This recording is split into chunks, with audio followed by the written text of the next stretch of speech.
Hi, welcome back. On this video here, we are going to be looking at another type of loop called the for loop. This is a very popular loop since everything is in one line, all right?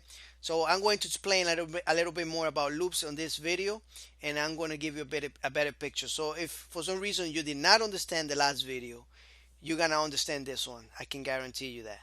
All right? And if you do have any problems, you can contact me anytime. So let's go ahead and open our co-editor.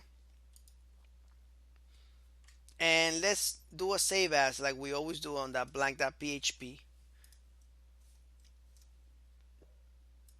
Let's call this for loop. Save. Then we are going to create some PHP tags here. All right. Bring it down. Now I'm going to be a little more specific about loops on this one here because I want you to understand. I just gave you a little brief introduction about loops. And the truth is that while loops and for loops do the same thing, they don't do anything different. All right. We just write them differently. Now there are times when you want to use a while loop instead of a for loop, but that is just preference. All right. You can do the same thing with both.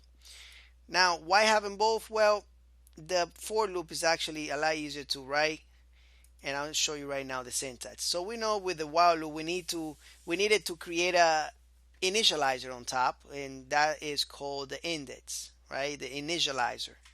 So with a for loop is very simple. We put a keyword called for parentheses, just like all the loops and the if statement. Very similar. So but the problem, the way we write the for loop is very simple. We create the variable inside the loop, right? So we, instead of outside like the while loop, we create a variable right here. So we say, for example, counter equals to 0, semicolon, because what we're saying is we finish this command, go to the next command. All right, if you have any. If you don't, keep going. So we have the initializer here, the index of the loop. All right. The next thing we had on the while loop, what was it? Do you remember? Because this is what's up here before on the while loop. Now it's here, and then after that we had the little parentheses, right? So what we do is we test a condition here.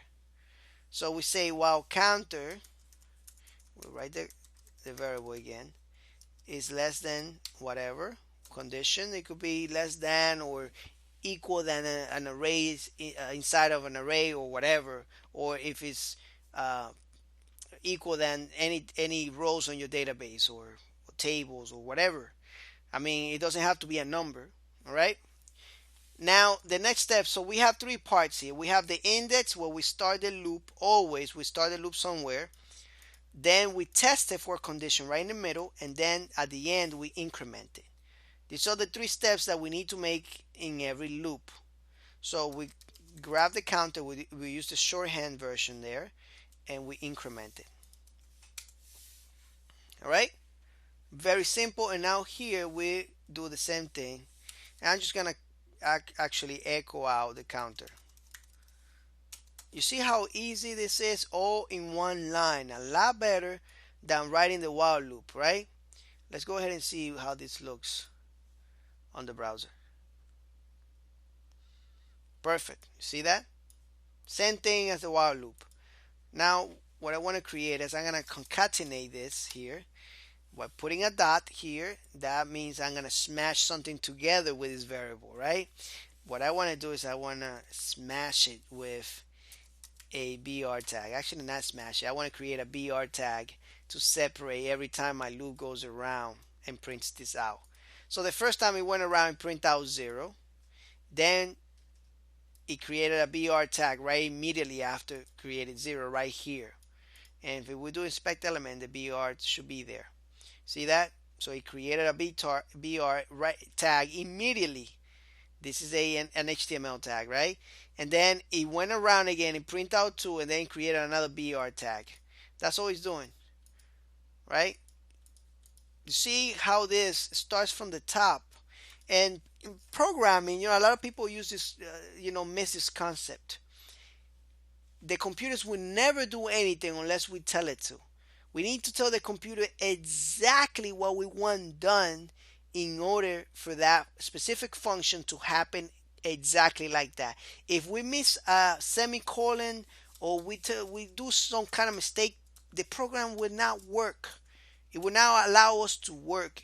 It will now allow the program. One mistake will destroy the whole function, right? So if we don't control this the right way, our programs will not work. What I'm trying to tell you here is that everything depends on you when you're writing a program. It doesn't matter what type of language you are using, what programming language you're using, as long as you know what you're doing. So my goal here with this course is to teach you the fundamentals of PHP and show you a couple of tricks that I learned along the way so that way you can be better prepared. But anyways, that's a different topic. Hopefully on this video here you were able to learn something valuable. And so let's go ahead and let me show you. I think I'm gonna have to show you the last loop that I want to show you so you can be prepared with loops before we go into the practice application on the next video. All right, so take care and I'll see you in the next one.